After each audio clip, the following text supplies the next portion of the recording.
Hey friends, it's Kay here. I am going to preface this video with saying I shot this back in December and lost the footage. And then when I put the footage together, I was like, oh, there's not really enough here.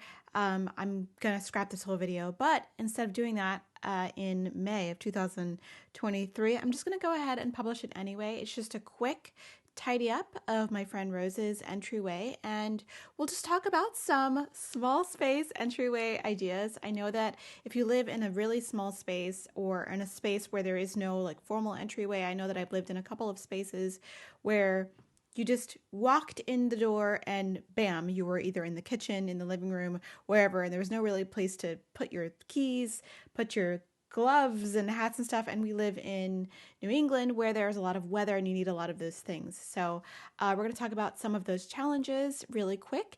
And I hope this gives you a little bit of motivation to tidy up your entryway, even in spring of 2023 or whenever you're watching this. So I hope you enjoyed this quick little cute video. Okay, bye.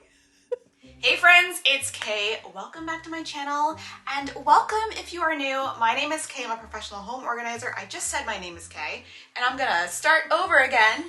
Hey friends, welcome back to my channel, and welcome if you are new.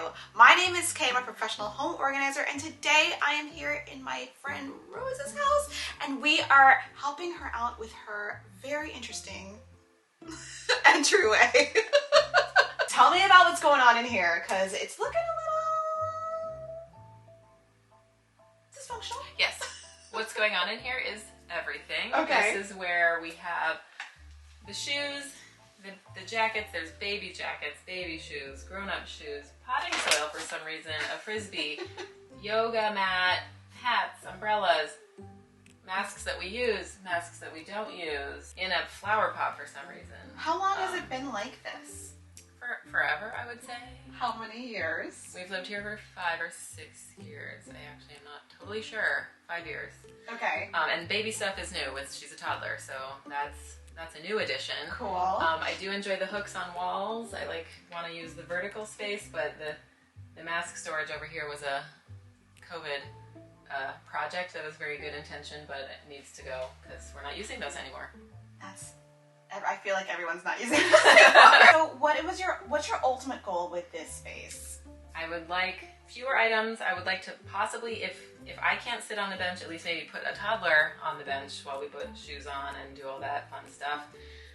Have somewhere to put stuff down and then also remove it. And just to be less visually in your face. When you come right in the door. Yes, it's just like bam. Mm-hmm. Because you all don't have a dedicated coat closet. There's no coat closet. The coats are actually over here on the back side of a door over here. So there's a whole, when you enter the house, the shoes and then the coats, you have to go around and put stuff in different places. That is tough. So I would like for maybe hats and gloves to all have a place. I'm still going to keep coats probably around the other side of this door, but maybe just fewer items, but then something different going on here for moving this stuff to a different location. Cool. All right. Well, let's get started. Let's see if we can make this a little more functional, and we'll see what happens. Are you ready? Yes. All right, let's go.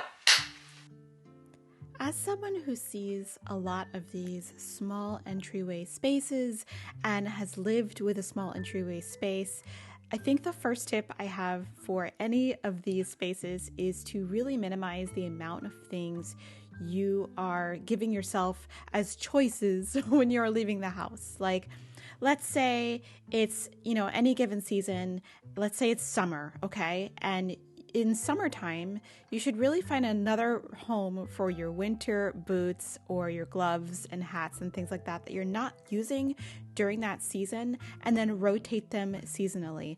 I know that in smaller spaces, it may be hard to find extra storage for items you're not necessarily using that season, but I promise you there is hidden space in places like under the bed. You can buy under the bed storage for seasonal items. That top shelf in either your bedroom closet or maybe in a garage somewhere, or just somewhere where you don't have to go and get that stuff very often, that's where I usually trade out seasonal items. So really reducing the amount of things in the entryway is going to make you a lot less stressed out and give you a lot less decision fatigue actually when deciding to go out. You're like, well, which pair of shoes I'm going to use? I only have a selection of 3 here, so I'm going to pick one of 3. The other piece of advice I have is something that Rose actually did a really good job on, and that is utilizing the vertical space with hooks. Hooks are a game changer in any space, but especially in a space where there's not a lot of surface area to put things. I love command hooks. I made an entire video on command hooks. They are so good. They're so useful for places, especially if you are a renter and you don't necessarily want to put too many holes in the wall. I do get a lot of comments about people damaging the wall with command hooks. You have to be very careful when removing them, actually, and installing them as well, just to make sure that you don't damage the paint. If you do manage to damage the paint somehow, it's not the end of the world. You can definitely patch it up.